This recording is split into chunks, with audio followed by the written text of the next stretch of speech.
Hello and welcome na naman sa panibagong episode ng SEO Kwentuhan kung saan pinag-uusapan natin ang mga lighter side ng SEO and kasama ko ngayon si Coach Angelo para pag-usapan tong bagong episode natin na SEO and Content Marketing, The Power Yan. of Two. The Power of Two. Parang kanta yun ah. Oo nga eh. Wala, nilagay ko lang yun para Ayos, ayos. Baka makuha natin yung keyword na yun. ma-connect. So, sir, ito yung kasi yung content marketing, parang lifeblood to ng ano eh, ng Mm. actually ng hindi lang ng SEO, pero ng digital marketing na rin as a whole. Mm-mm. So, maganda tong ano pag-usapan kasi madalas natin itong makikitang pinopost or tinatanong lalo na dun sa group ni Miss Angeline. So, ang daming tatanong diyan lagi. Paano ba yung topics, ganyan, paano magsulat, blah blah blah. So, napakadaming tanong. So, ito, magandang ma-discuss natin today. I have several questions for you, Sir Gab. So, Okay. go expert dito. So, ito na. So, first question natin. Yung SEO ba, sir, is similar sa content marketing? Kasi lagi silang napag-mimix. Pag sinabi bang content marketing, SEO ba yun? Pag sinabi bang SEO, content marketing ba siya? So, yan. Mm. So hindi. Short answer, hindi siya parehas. Well, Mm-mm. bigay na lang din ako ng background ko since galing ako sa web development. Sa totoo lang, nung nalaman ko na marami palang aspect yung SEO nung time na yon, Mm. parang yan yung list na naisip ko na aralin, yung content marketing. Kasi kasi 'di ba sa web developer parang ano ka, Mm-mm. medyo ako tingin ko lang halos lahat ng mga web development skills medyo nakapokus siya sa logic. So yung pagdating Mm. sa English or content writing, medyo alam mo 'yun, iba siguro may mga ibang magagaling pero madalas puro analytical and logical thinking Mm-mm. skills More yung kaya technical nilang gawin. sides. Oo, Mm-mm. kaya dun sa ano, nag-focus ako sa on-page. Kumbaga, hindi mo naman kailangan mag-content writing diyan kasi Mm-mm. mag-optimize ka lang ng mga keywords, ganun, Mm-mm.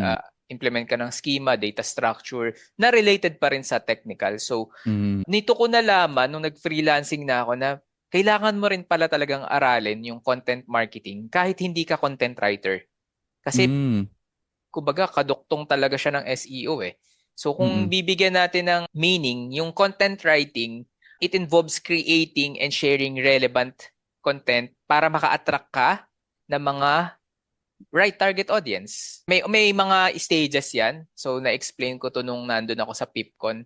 Yung sa content marketing may stages. Una is to catch their attention, pangalawa Mm-mm. to make them interested dun sa content mo. Mm-mm. Pangatlo yung decision making. So Mm-mm. parang tulungan mo sila na kuhanin yung service or yung product mo. And yung Mm-mm. pinaka huli, yung which is yung pinaka bottom line, which is action or Mm-mm. nandiyan na yung mga conversion natin. Mm-mm. So, AIDA, no?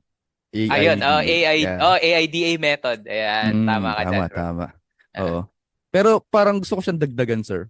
Kasi retention, tingin mo? ah, Kasi parang 'di ba nag-action na sila tas parang may retention part na kailangan. nakakatulong din yung content writing doon. I-add ko na lang sir, sorry to butt in. So, Mhm. nakakatulong din yung content writing doon kasi may tinatawag na mental availability na in content writing. Like kapag halimbawa, yung website namin ni Sir Gab is nagsusulat more on the lighter side of SEO, sino yung hahanapin ng tao? Like kami yung magiging authority doon. Like Tama. iisipin ng tao na ay unconsciously naiisip nila na maghahanap ako ng topic or may question ako about particular things na hindi naman gano technical sa SEO, sino yung hahanapin nila? So, yung content, like itong ginagawa natin, part to ng content marketing, yung podcast. Mm. So, whenever we talk something about lighter topics of SEO, kami yung nagiging available kagad sa isip ng tao, like the Ah. authority side of things. So, ayun, yun lang. Bigla lang nag-pop up sa utak ko. Ewan ko lang, Uh, try nila kaya mag-research ngayon, tapos tignan nila kung meron pang iba na gumagawa nito. oh, na Tagalog Kung ah. meron, kung Joke lang. meron, tsaka kung meron pa iba, tignan nila kung sino mas pogi, ganun. Ganun, oh, pwede naman. Nagkakaroon na ano no? Oo. Branding. Oo. Pero ano tawag dito? Tatawa ako. Ayun nga, wala na akong may add dun, sir. Oh, Talagang hindi siya similar. same. Oo, Mm. pero they help each other Mm. to build kasi may mga tawag dito yung ibang websites kasi they focus more on the product, So there's a book called Product-Led SEO. So Mm. mostly sa mga SaaS to. Yung mga SaaS company, 'di ba mapapansin nyo, focus sila mostly sa mga yung services nila.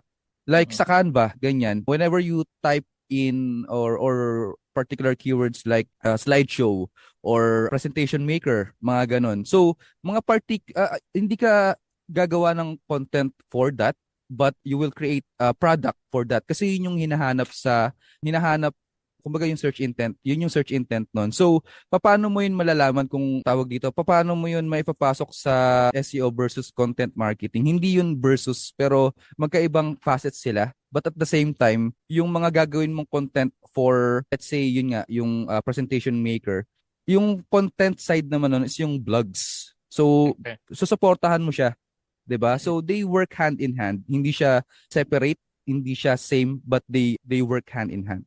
Baka may dadagdag ka Tama. dun, sir. Tama ka dyan kasi minsan may mga ano din ako, students na nagtatanong kung ano ba dapat kong gawin dito sa targetin sa keyword na to, no? Mm, mm, Either blog ba or service page ba or product page ba. So ngayon ako mm, sinasabi ko palagi sa kanila na if your service page is having a hard time to rank for that intent or for that keyword, kahit zero search volume, gawan mo siya ng product para lang ma-mention doon yung mga features, ganyan, or mm. unique selling proposition nung binebenta nyo. Pero, para sa akin, kailangan mo pa rin gumawa ng blog kasi to support those product pages. Kasi yun nga, Yan. hindi kasi sila magra-rank for long tail keywords and Mm, informational intent kung ang hinahanap ng tao information pa lang sa una, no? So meron ka pang mm, stages talaga na pwede mong gawin mm. para matarget mo yung tamang audience para maisingit mo yung product mo. So ganun. Tama. Parang yun yung pinaka content marketing strategy. Yeah, which led us to, ito medyo partially na-answer na natin dahil tuloy-tuloy yung Okay. thoughts, yung train of Oo thoughts nga. natin.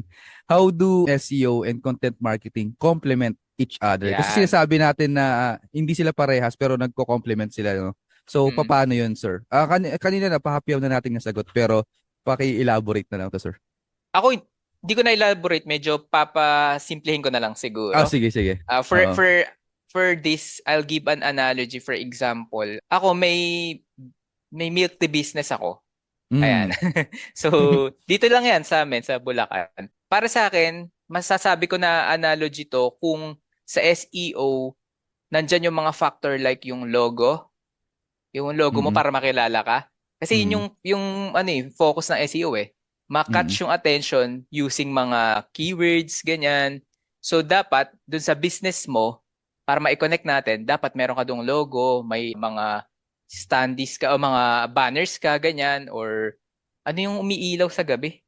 Yung parang kalimutan ko na tawag doon. Basta Umi yung parang banner mm. na may ilaw, para kita Mm. ka kaagad. Yun yung gusto kong isabihin na dun pumapasok si SEO, parang dun siya, para mas Mm. maintindihan nyo. Tsaka yung menu, ayan pala, yung menu. Kasi para sa akin yung menu, yun yung ano bo URL architecture. Mm. Parang dun ko nako-connect siya. So yun yung mga factors ng SEO. Ngayon, kung sa content marketing naman, dun pa rin sa business na milk tea, dito naman yung gagawa ka na ng mga promotional events or mga buy one take one na ano na mga tag dito promo para mas ma-catch mo pa yung attention nila and bumili talaga sila sa Mm. Syempre, doon na papasok yun na yung content marketing, yun sa pagpo-promote mo na ng mga Mm. pag-isip mo ng mga iba't ibang strategy para mapabili sila since alam na nila na oy, nandito may marketing may milk tea dito sa location na to or GMB parang ganun. So, pag nalaman na nila na meron doon, ano na yung susunod na step para mapabili mo pa sila. So, bibigyan mo sila ng Mm. mga promotional events. Yun. Nice. Ewan ko kung napagulo ba or nabigyan kayo ng konting basta Ay, yung parang analogy mm, para makonect natin siya or paano sila nagtutulungan dalawa. Ayun. may point yung sinabi mo, sir. And ako siguro going back na lang dun sa ano sa tawag dito, yung ini-explain natin kanina. So, paano ba nasusuportahan ng SEO yung content marketing and vice versa? Siguro unahin natin yung SEO papunta sa content marketing. Ang SEO kasi more on para sa akin is the backbone of digital marketing. So hindi siya yung soul na magiging kumbaga parang kasi may nakaaway ako dati sa ano. Itago na lang natin siya sa pande, joke lang. Tawag dito, may parang nakadiskusyonan ako sa tawag dito sa isang group Mm. na siya lang daw yung nakapag-rank ng website nila or whatever. Ang iniisip ko naman doon is yung SEO kasi is one department lang ng whole full digital Mm. marketing and marketing per se, hindi lang yung digital marketing. So sa marketing side dapat maayos yung services, 'di ba? So para lang sa akin, i-explain ko muna yung pinaka-punot dulo. So yung SEO and marketing, 'di ba separate sila? May mga iba pang department, kumbaga may social media pa, 'di ba? May iba't ibang part pa 'yan. So yung SEO hindi siya living in a vacuum na iniisip natin kasi most of the newbies right now pag sinabi nilang SEO, ako lang to, ako lang yung gagawa nito lahat. Parang hindi nila naiisip na marami pang facets tulad nga sinabi mo kanina sir, marami pang klase like yung sa technical side. Minsan kailangan mo diyan ng web dev. Lalo na pag di ka ganun ka arunong sa SEO, di ba? Ay, sa SEO, sa coding Technical. or Mm. oo, sa website per se. So, eto, sorry kung may ano pa, may tawag dito, may ads pa sa unahan bago ako mag-explain na ano ako sa train of thoughts ko. Pero yung the way na tinutulungan ng SEO si content marketing, binibuild niya yung backbone ng everything about content marketing like yung sa website. So paano ba makikita ni Google or ng kahit na anong search engine yung website nyo if the foundations ng website is wala doon, 'di ba? So kung sablay yung technical side like yung mga canonicals nyo, sablay. Tapos meron kayong duplicate na website, meron kayong www and non-www version. So paano kayo makikita ng Google bots, 'di ba? And also, paano makikita yung blogs na ginagawa nyo kung yung website nyo mismo is may problem, 'di ba? So dito papasok yung connection ng SEO sa content marketing na it builds the foundation para makita ng Google bots yung content. And also, paano naman na help ng content yung SEO? Have you ever been in a website na walang laman? Like homepage lang. May mga ganon. May Okay? mga May mga ganun. ganon. May mga ganon. Oh, may mga ganon. Di ko naman maaalis yun. But in order for you to be able to catch more market share, creating engaging content or kasi yung iba, 'di ba, gumagawa ng mga calculator, yung mga Mm. mortgage calculator, mga ganyan. Part din 'yun ng content actually. But creating those content gives more paano ba? Traffic share, oo. Pero yung tawag dito, yung right traffic nakukuha rin niya kasi it makes more sense if content marketing is on point. Like hindi lang basta nagawa or automated from kasi marami nang ganun ngayon yung parang ipa-plug in mo lang sa WordPress tapos auto-generated na yung mga content. So hindi lang ganun. So kailangan niyo pa rin talagang mag-hire ng mga content marketing. So ganun sila. Nagtutulungan silang dalawa. And also adding dun sa SEO helping content marketing, we are also doing keyword research, 'di ba? So Mm. keyword research and all of this stuff like putting it in a tool like Surfer, 'di ba? Naghahanap pa tayo ng mga LSI or latent semantic indexing keywords na pwede nating ilagay sa tawag dito, yung sa blogs Content. natin o stuff natin ganyan. So maraming maraming ways na nagtutulungan silang dalawa. Hindi ko rin alam kung na-explain ko na maayos 'yon, but I hope na i-deliver ko siya ng medyo So fundamentals SEO and then content marketing is for people to do more engagement and to return back to your Oo. website. Mm. Yun. Basta mas malakas ang potential ng website mo kung pagsasamahin mo yung SEO and content Yan, marketing totoo. rather Totoo. than doing just one thing, Yan, no? oo. Tama?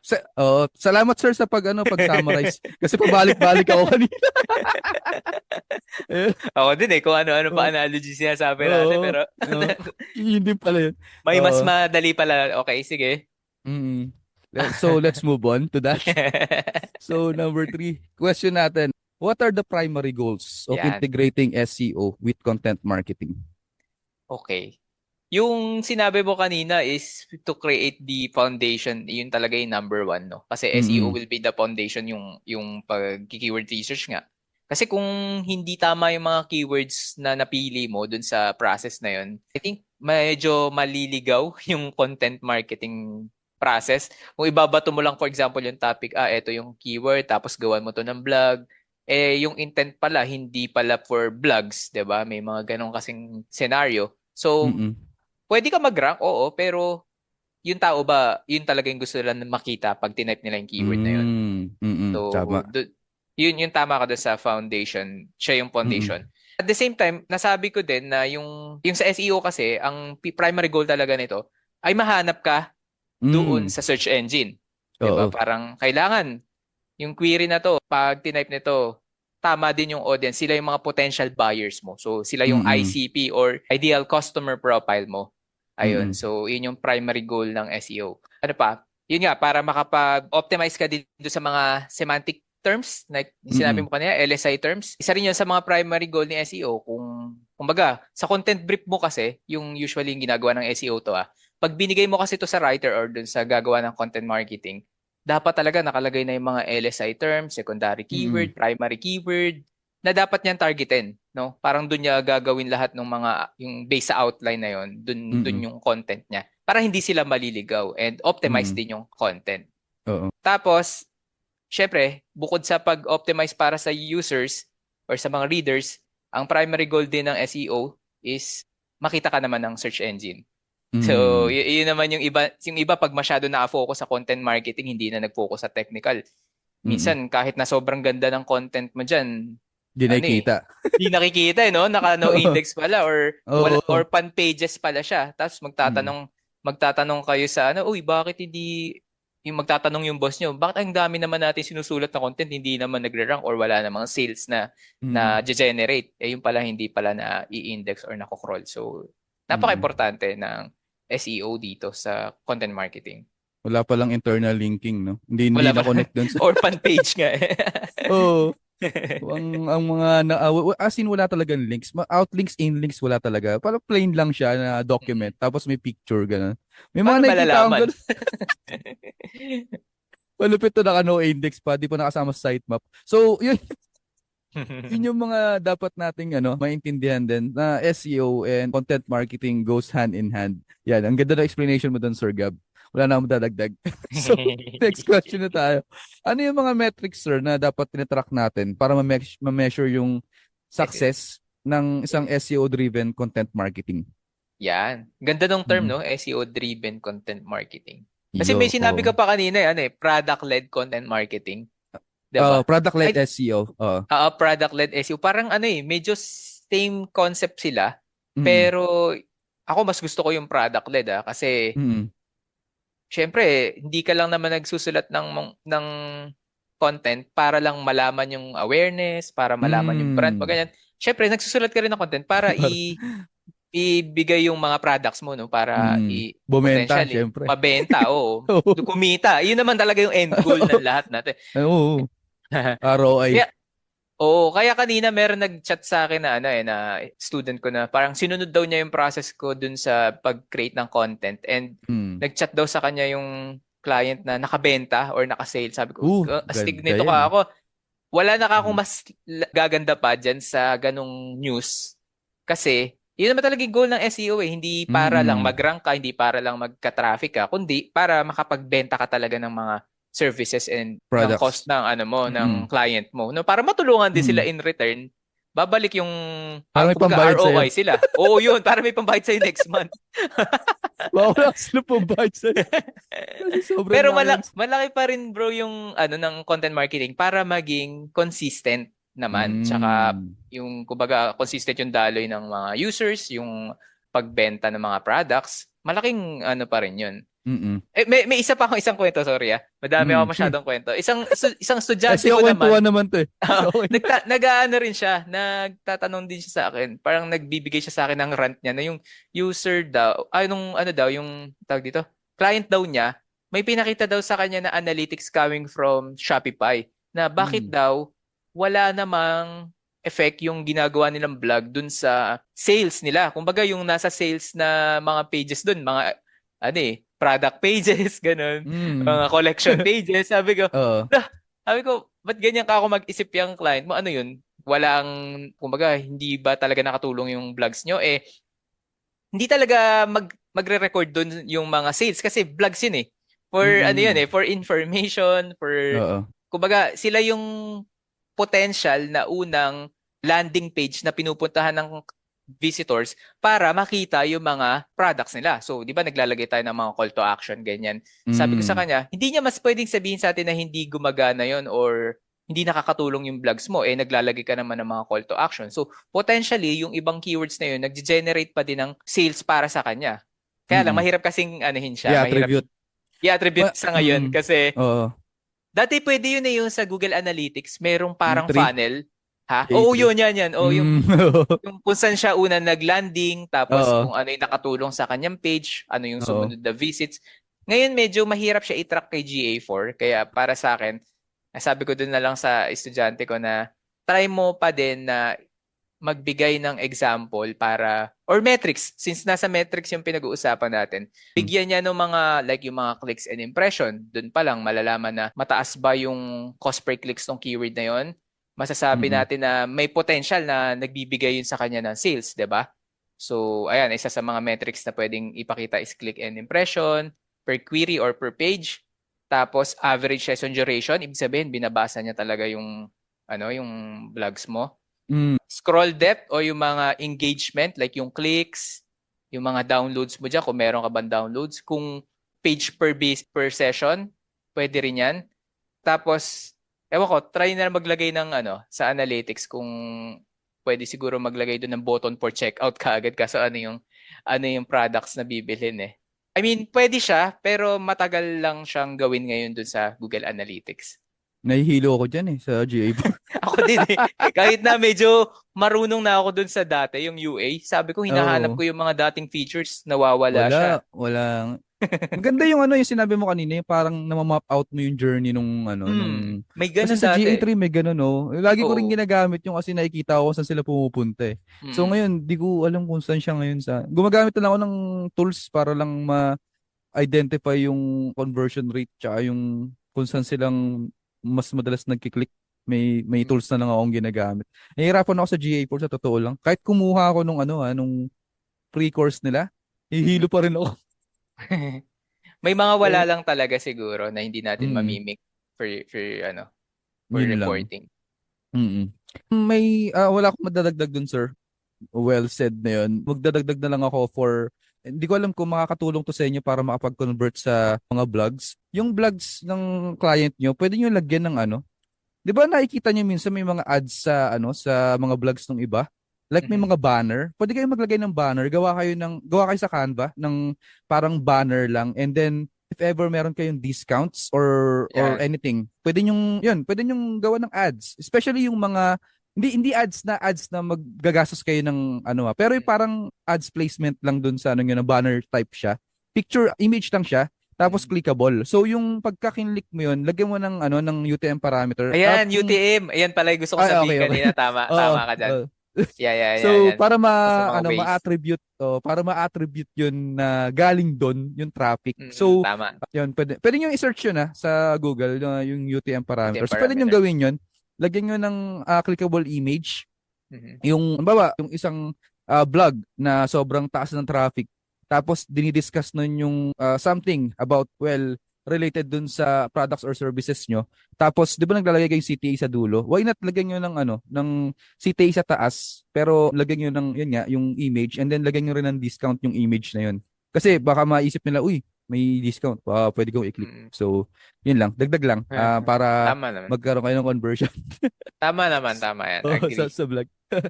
Anyway, next question natin, sir. Dapat ba palaging long form? Ito, nakikita ko rin tong question sa mga group. Dapat ba laging long form yung content? Like, ano pa yung long form para sa sir? 3,000, 5,000 words? Oo, tingin ko mga ganun. More Hmm, than 3,000 for me is long form na eh. sobrang long Um, form na nga yun. So, oo. dapat ba, sir, na laging long form yung ginagawa natin para masabing SEO optimize yung isang article? Laging pasok dito kung depende siya sa intent. Doon lagi yung sinasagot Mm. ko. So, Mm. doon pa lang sa keyword kasi pwede nyo namang i-check yan sa kung saan man kayong country nagpaparank. Tapos tignan nyo kung sino yung mga nag-rank in siguro 1 to 5. Tapos Mm. i-average nyo lang. Sino doon yung mga pages na long form or may average word na 3,000, 4,000, 5,000. May Mm. mga tools naman ganyan. Si Ahrefs nga, alam ko merong gano'n na average words sa gilid sa SERP analysis niya. Tapos meron din si Phrase, sila Surfer SEO, yan. Ngayon, tingin ko doon yung ibase kung ano ba yung strategy na gagawin nyo. Dito sa tanong na to parang hindi pa laging kailangan na long form. Kasi yun nga Mm-mm. sabi mo kanina may isang like yung tools. Sa tools kahit ano lang yan, wala ka masyadong wordings diyan, like yung title lang or konting paragraph sa baba, tas tool na talaga. Magrarang ka Mm-mm. pa rin doon kasi na-serve mo yung purpose nung Mm-mm. intent nung keyword mo. Si Canva ba, paano ba diskarte dito sa mga ganito?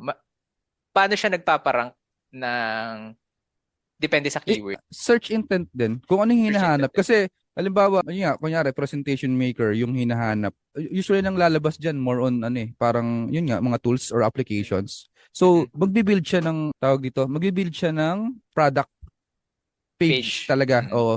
So, may mga managers yan. Alam ko, hindi ko na masasabi yung ibang details, pero may mga Ah, product managers dyan. Pero SEO rin yung mga yon.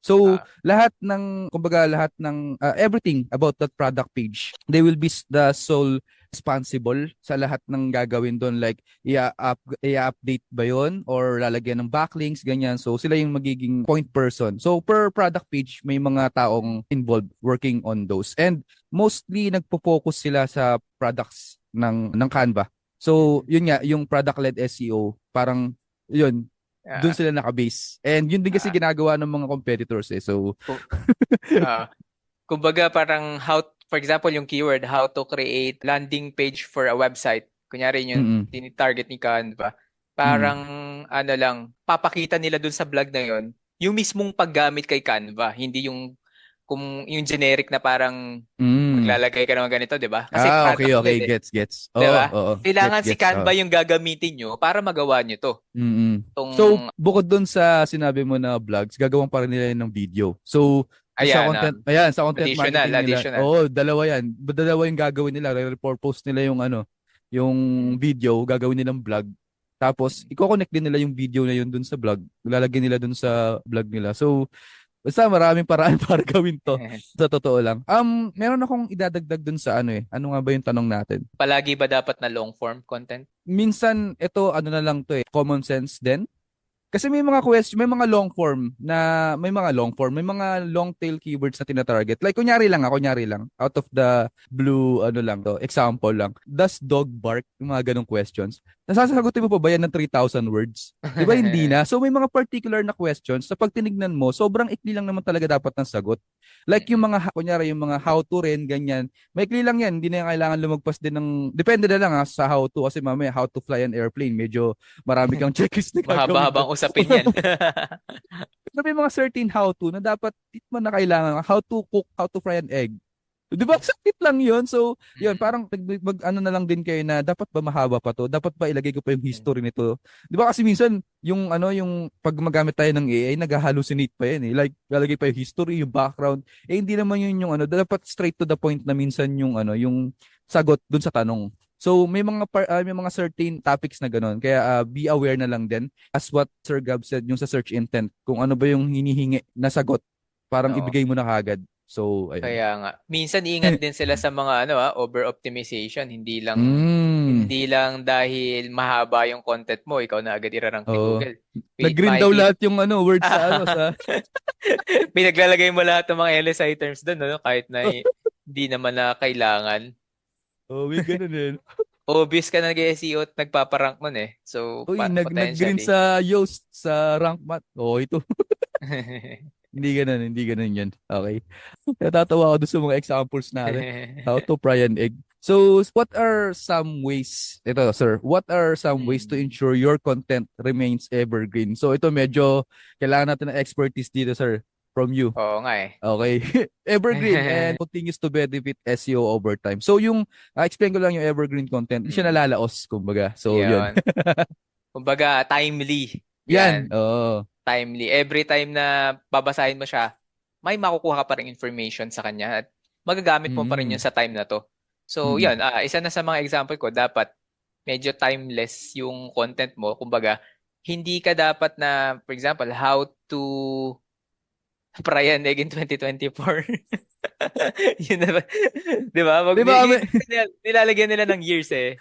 baka air fryer na yung Ayan, oh, malay mo next year iba na pala, Oo, 'di ba? Hindi na gano'n. pala ginagamitan ng cooking oil yan, mga Mm. itlog na yan.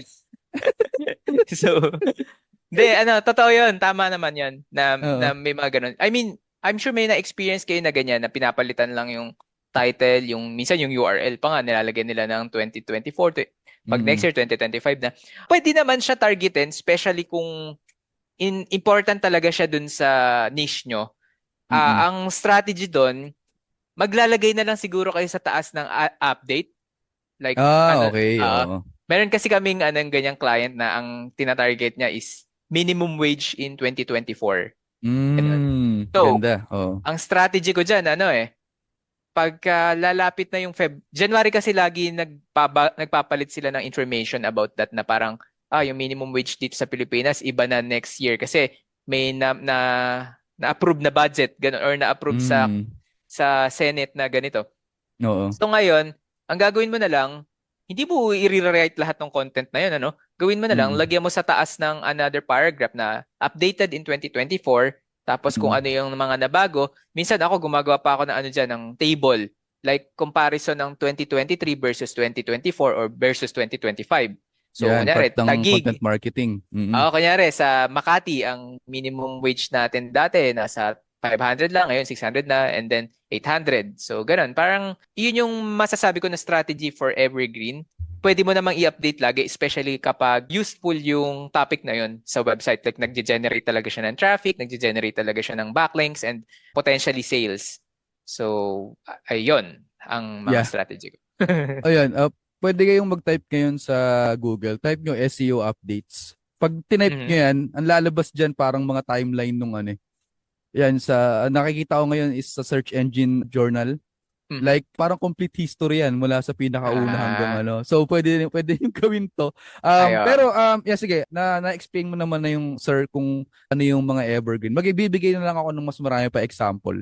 So, alimbawa, nasa health and wellness kayo. Ano bang mga example ng evergreen? Like, the benefits of regular exercise. So, pwede nyong i-discuss yun doon, di ba? Healthy eating habits of a balanced diet. Mga ganun. Kasi hindi naman nagbabago yan eh.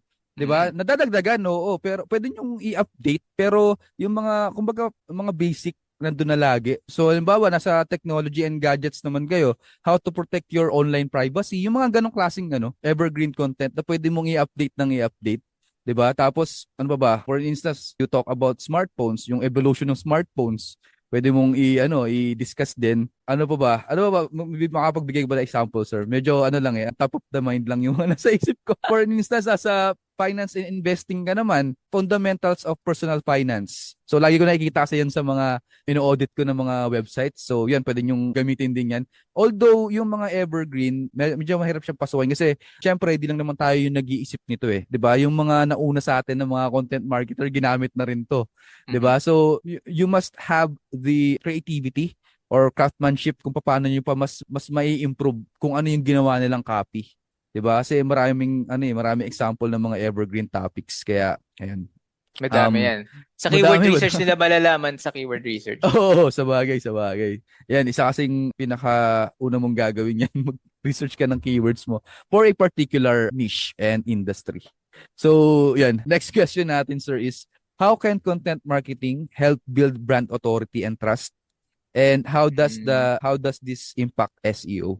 Okay. Alam naman natin sa lahat ng mga nakikinig natin yung Mm-mm. EE80, 'di ba? Yan Mm. napaka-importante na sa SEO niyan. So, paano ba nakakatulong yung content marketing sa pag-build ng brand mo? I think since pinag-usapan natin kanina yung mga strategy like yun nga, creating your blogs, minsan repurposing it on social media, Mm. and then video, etong katulad na ginagawa natin, podcast, 'di ba? Mm. Webinars. Ayan, sila yung mga magpapakilala talaga sa iyo sa brand mo. So, yun nga yung example natin, yung sa SEO kwentuhan, which is pinag-usapan natin yung mga lighter topics. Sa Facebook, nakikilala din tayo kasi sineshare natin yung content natin doon, Yan, 'di sharing. ba? Mm-mm. So, nalalaman ng mga tao kahit na like ngayon lang nila nakita, for example, yung isa nating kahit yung reels lang na saglit lang 'Di ba nagpo-post tayo nun ng mga reels na Mm. 12 seconds lang ganun. Glimpse lang siya nung pinag-usapan natin. Pero minsan may magugulat ka, may mga tao na nagtatanong, sir, kailan po lalabas yung ano nyo, yung May mga ganitong nagtatanong na topic nga sa niya? atin yan. Oo, Oo, totoo. ganyan. So parang dun ko na napapatunayan napaka-importante ng content marketing na ginagawa natin. Kasi Mm. naturally yan pupunta eh, lalo na kapag maganda yung content na inaano mo, pinoproduce mo. Hindi lang Mm. sa vlogs pati na rin sa video, sa mga guides or mga images na binibigay mo. Naturally, makikilala ka ng tao. So napaka-importante ng content marketing pati na rin sa SEO.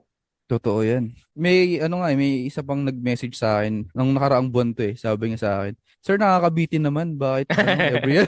Every Sabi, "Naka- 2 weeks, no? Sorry, sorry. Pero tawag dito, we will try our best, Sir Gabin, ay to produce more of usapan na ganito or kwentuhan na ganito. Kasi syempre may mga ginagawa rin kami outside of podcasting. Nagsimula lang din naman to sa kwentuhan lang talaga. But we will try our best. And we appreciate na pinapakinggan nyo kami.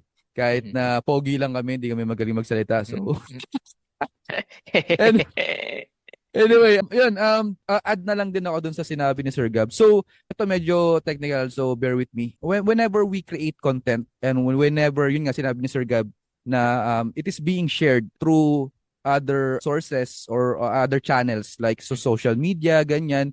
Whenever nababanggit yung name or yung brand name natin, it creates a lot of entities sa World Wide Web. Yun yung pinaka-importante kay Google. It builds trust dahil nalalaman niya na uy, nabanggit to sa gantong source. Uy, na-link siya sa ganto. Uy, nasabi ulit siya sa gantong channel. So, it creates authority. Hindi natin to nakikita kasi syempre nasa back-end to ni Google. Pero nagkakaroon to ng maraming parang connections or part ng parang link building of some sort. Pero yun nga, alam naman natin, Brand no follow. building ata tawag Oh, dyan. brand. Oh, Brand parang brand deal. building Dapat nga magkaroon na ng ganyang ganyang parang ang tawag aspect. dito. Oo, na dapat i-build talaga yung brand. Kasi ako, di ko alam kung same level tayo dito, Sir Gabo, or same page tayo dito.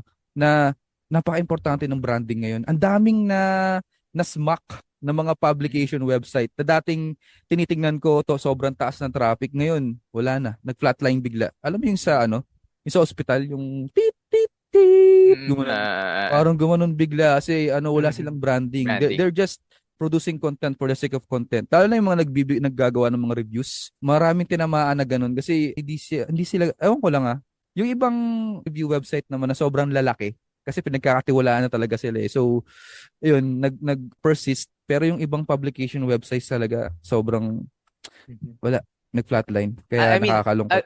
agree ako naman dyan sa Mm. branding is really important nowadays, Mm. especially nung nagkaroon ng HCU nga, nung Helpful Content Oo. Update. Oo. Mm. Like example na lang, meron ako isang client na meron siyang 10 websites na minamanage. That time Mm. maganda yung traffic, kumikita yung iba sa AdSense and sa affiliate. Pero like after nung update, 3 out of 10 na lang yung ngayon, yung striving. Kasi yung tatlo Oh. na yon, mayroon silang branding at Mm. e-commerce. E-commerce sila, so may products. Kasi yung 7 na ino-optimize namin are just, sabi mo nga, blogs na nagpo-produce lang ng content for the sake na makakaroon ng traffic. Pero yun, Mm. ngayon, wala na rin sila, flat na rin. Kumbaga, hindi ko na rin Grabe, no? nag-uubos ng oras pa sa kanila to optimize din kasi alam ko na mahihirapan na din. Pero may mga nagtatribe kung i- i-apply mo yung branding pa rin. Doon pa rin papasok eh. So, Pero yung content website mo, igawin mong branded pa din or lagyan mo pa rin ng branding. Tingin ko, doon lang siya makaka-recover. Pero hindi siya 100%. Tsaka hindi siya Maraming mabilis. testing dyan ngayon. May maraming testing akong nakikita. Lalo na sa LinkedIn, nakikita ko kasi may mga pina-follow akong tao tinamaan din talaga ng Lintech. So, yun lang. Yun. Maganda yung term na binanggit natin kanina, brand building. So soon, tingnan natin kung magkakaroon yan ng mas maraming Sumikat. Oo, sumikat. Anyway, ano sir yung mga effective content distribution strategies na nakaka-enhance ng SEO? Okay, madami to. Bigay na lang tayo ng mga example. Lately ginawa natin. Mm-mm. Siguro, ako, ano ba? sige, dito na lang sa podcast din natin since makaka-relate sila eh. Nakikinig sila sa atin eh. Ano yung Oo. mga strategies na ginagawa natin, 'di ba? Yun nga, yung Reels, 'di ba? Nagagano tayo nagpo-post tayo nun sa Mm-mm. Facebook kasi doon yung alam natin na maraming users. Pero kung business 'yan, tignan nyo rin kung ano yung mga potentially mga social media na pwedeng gamitin like yung LinkedIn, Mm-mm. like yung Pinterest, yan. Madalas sa mga products, dyan sila Mm-mm. nag-share. Instagram, kasi mga pictures yan. Mm-mm. Sa YouTube din, yan, okay din sila ano doon, Mm-mm. mag-share doon, mag-distribute ng mga content nila. Ano lang, may strategy din tayo ginawa nung nakaraan, yung user-generated content. Kumbaga, sila yung Mm. pinagre-review natin sila sa ano natin, Facebook. Oo. In Pwede. return with, alam mo na, mga ganun. Hindi na Oo. natin sasabihin, pero strategy din yun kasi na para Mm-mm. makapag-build ka din ng, ano mo, ng reputations mo Mm-mm. and then brand using content na galing sa user. So, Mm-mm. minsan may mga ano ako, students ako na nagchat sa akin, no? Doon sa Discord channel namin. Sir, from this 60 plus na score ko sa mobile, naging 90 na ngayon, 100. Pag ganun, Mm-mm. ini-encourage ko sila na, uy, baka pwede mo tong i-post doon sa ano lang para makita din ng iba, makatulong sa kanila na pag sinunod yung strategies natin, ma-improve din nila yung website nila. So parang Mm. ganun. Isa rin siya sa mga distribution, content distribution, pero may help ng user. Yan. Oo. Kasi user-generated content yan. Yeah, user-generated Oo. content ka eh. Ayun. Siguro add na lang din ako sa sinabi ni Sir Gab. Napaka-importante sa una pa lang ng campaigns nyo to identify kung saan ba naglalagay yung mga target market Customers. nyo. Oo. Ayan, oo. Kasi kami, katulad namin, alam namin na sa Facebook lahat, halos lahat Mm. kayo na Mm. nakikinig sa amin. Kaya doon kami nagfo-focus din. May mga particular groups din kami ni Sir Gab. Pero we make sure na yung exposure nung website and also nung brand ng SEO Kwentuhan is nandun. So, isa yun sa Ah, example. Pangalawa, you also know that we do email marketing. So, yan. pwede nyo rin i-distribute yun doon as part of building the brand. Diba? Naikilala tayo sa gantong paraan like may bago kaming episode, pwede naming i-distribute doon kasi may email list na kami. Part din ng distribution ng content, guest posting. So, if you will be part of a link building group or ikaw lang mismo yung SEO dyan sa campaign mo, pwede kang mag-offer ng guest posting. And ayun nga, parte yan ng link building. Ayun lang nga sa isip ko ngayon. Influencer siguro, pwede rin kayo makapag-collaborate sa Oo. mga influencers. Mga Kasi influence. ginagawa na Tama. yan Uso actually. na yan ngayon eh. Oo, Oo. uso na yan ngayon. Oo. So, ayun. Yun nga, bukod sa Facebook, marami pa pang avenue or channels na Um, pwede niyong puntahan. Yung binigay ni Sir kanina yung Pinterest. So sa Pinterest, alimbawa, ano ka, ayan, improvements, mga ganyang particular na product. niche. Oo, Oo. so yung particular niche nyo, may mga binabagayan yan na Mm. na Tama ka dyan. distribution channel. Oo. Kaya nga parang humahanga ako dun sa mga nagba-black hat men. Napakagaling nilang mag-ano mag-ano ng avenue nila. Biruin mo yung Hijack. casino. Oo. Biruin mo Oo. yung mga casino, yung mga nagtitinda ng sex toy, i-ano nila sa corn hub. Mga ganun. Yan, syempre, doon sila Di ba? di ba mabablock tong natin? Yung Hindi, episode na. corn hub lang. Ah, As in yung mais. Oo, tawag dito. Ganun nga yung ginagawa. Di Syempre, ba? yun May din yung target strategy market May nila eh. niche Oo. Oo. Ito, medyo wholesome. Sa OnlyFans yan. Doon sila nag-ano. So, ayan, alamin niyo yung target market nyo para alam niyo rin kung saan sila naglalagay and saan nyo pwedeng i-distribute yung ano nyo Tama. para sa sex toy. Ay, hindi. Anyway. So, second to the last question natin. What are some strategies, sir, for localizing content? Ito, Ikaw, magandang tanong tingin ko to. sa'yo yan. Tanungin mo yun sa sarili mo. Improve Mas local marami ka SEO. strategy siguro sa akin dyan. Pwedeng i-syndicate actually yung content nyo sa Google Business Profile kasi meron Yan. meron dong section wherein you can post, but ito pwede ko kayong bigyan ng medyo advanced. Hindi na, alam ko marami nagsasabi na hindi na gumagana yung paglalagay ng geotagging sa images, but it still does work on some point, at some point pala. Lagi may ginagamit kasi akong tool which is the local brand manager. So local brand manager baka naman. Tawag dito, ginagamit ko 'yun for automatic syndication ng lahat ng post from the blogs of my clients. So doon, tas nalagyan, automatic na kasi siya kapag ka nag-apply, kunyari, meron kang particular location, kunyari sa Houston, Texas. Kung ano yung geolocation mo doon, latitude and longitude, automatic na yung ilalagay nung local brand manager doon sa image mo. Di mo na kailangan mag-geotag manually. So, isa yun sa mga pwede mong gawin. And also, much advanced sa local brand manager, there is a thing called GeoBooster. So si GeoBooster, pwede kang kunyari, ang client mo is nasa Canada. Yung nasa client mo sa Canada, pwedeng mag-snap and shoot ng gamit yung phone nila. And automatic na yun, magkaaroon ng geotagging image na yun. Tapos, whenever they, yun nga, snap and shoot, automatic na siya mapopost sa Google Business Profile nyo. So yun, ayan ang mga tips diba? lang for Advance yun localizing good. Ano na yan? AI na yan. So, nasa world na tayo ng AI ngayon. Kaya kung gusto nyong i-explore yun, punta kayo sa local brand manager para makapagbasa pa kayo ng mas in-depth. Nice. Tapos, content. Ano mga ba yung tanong? What are some strategies for localizing content? So, localizing content din. Ito, hindi ko alam kung ginagawa ng iba. Pero tips na lang din sa pag-iisip kung paano gumawa ng localized content. Alam ko marami na kayong makikita na like gagawa kayo ng mga guides sa lugar na to, yung mga ganun. So ito out of the box na ng mga content strategy for locals. Hindi ko na ituro siguro yung iba dito sa sa course na binigay ko.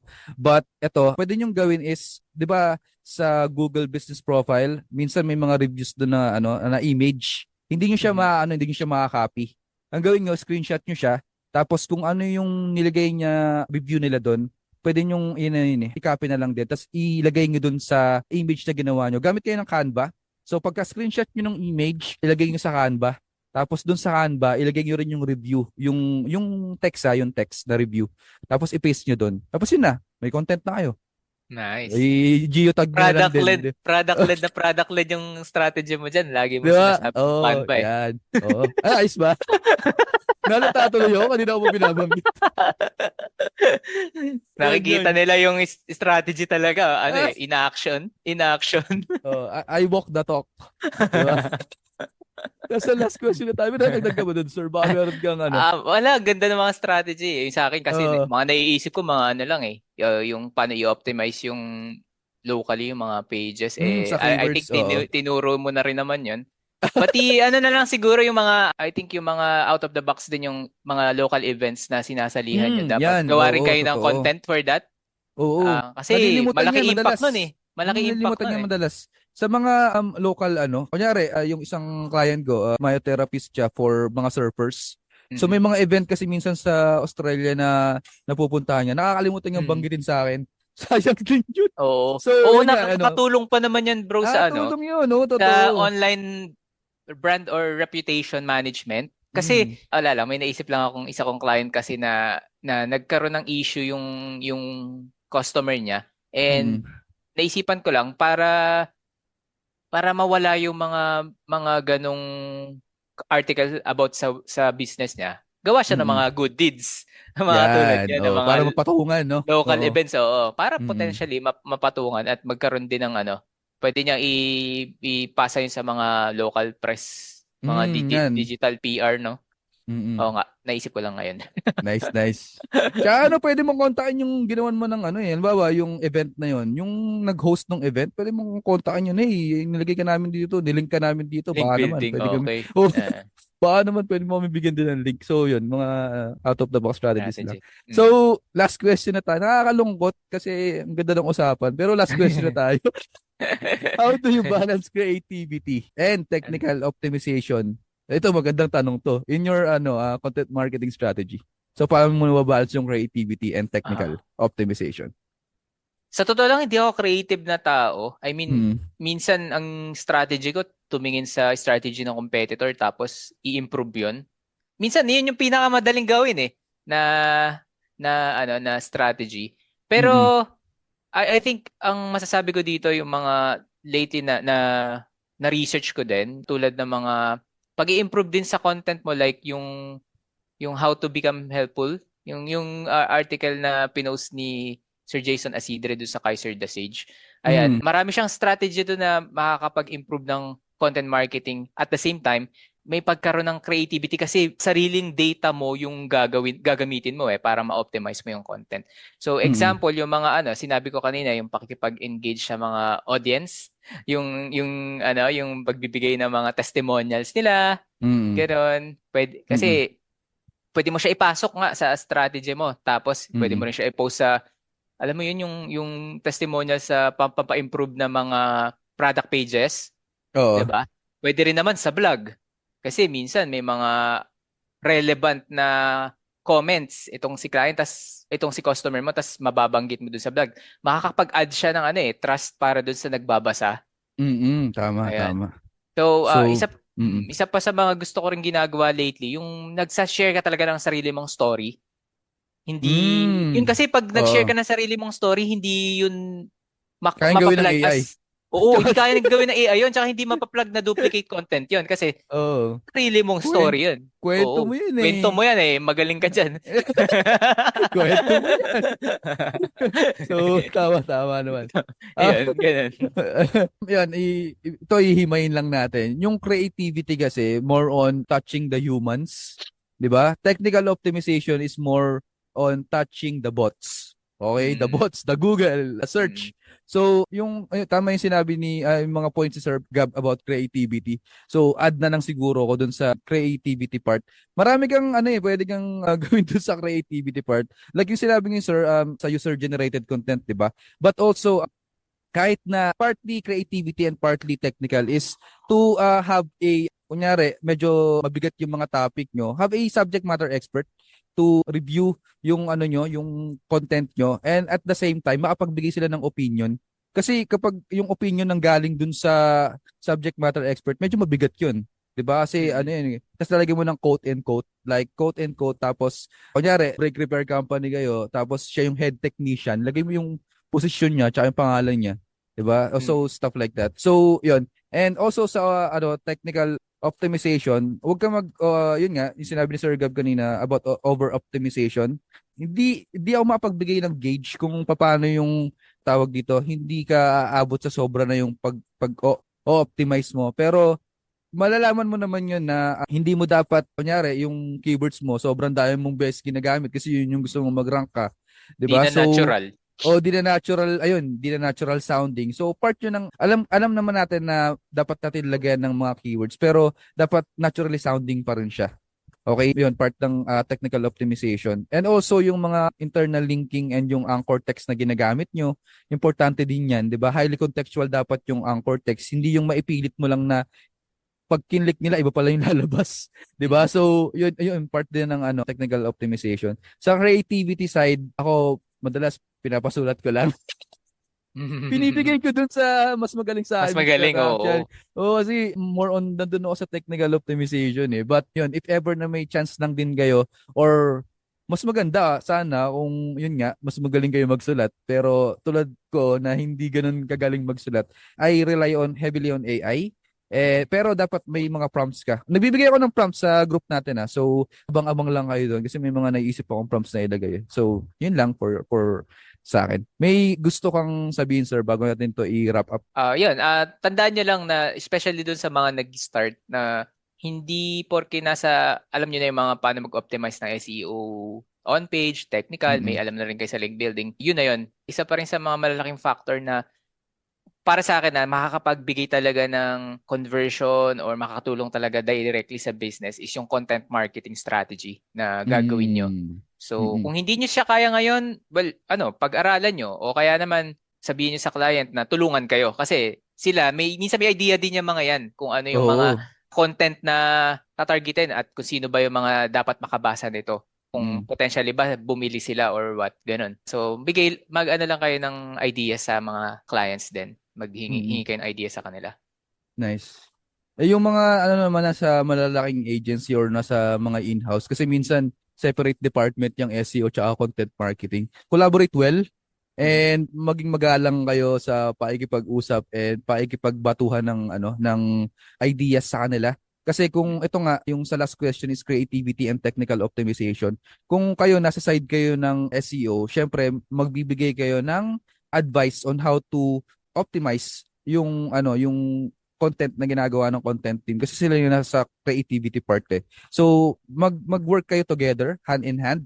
And huwag kayo mag-holding hands ha. Yung sabihin ko lang is tawag ito mag-work kayo together na may harmonious relationship kasi nakikita ko minsan may gap between this dahil may gusto tayong Oo. i-implement tapos sila Bawal sa ito kanila. yung oo, di ba May may mga sarili kasi silang idea. Oo, oo, totoo tsaka yan. may guidelines yung iba, and at the same time pinoprotektahan din nila yung brand voice. So ito yung sa Ayun. mga bigger Yan, company ah. oo, Oo. mahirap minsan sundin yan eh. Kaya dapat meron. Oo. Mayroon kayo dapat ding ano dyan, yun nga, yung sa brand. For sure sa mga malalaking company, mayroon Mm. silang sarili nilang parang branding kit na Yan, tinatawag oo. Brand na kit. Mm.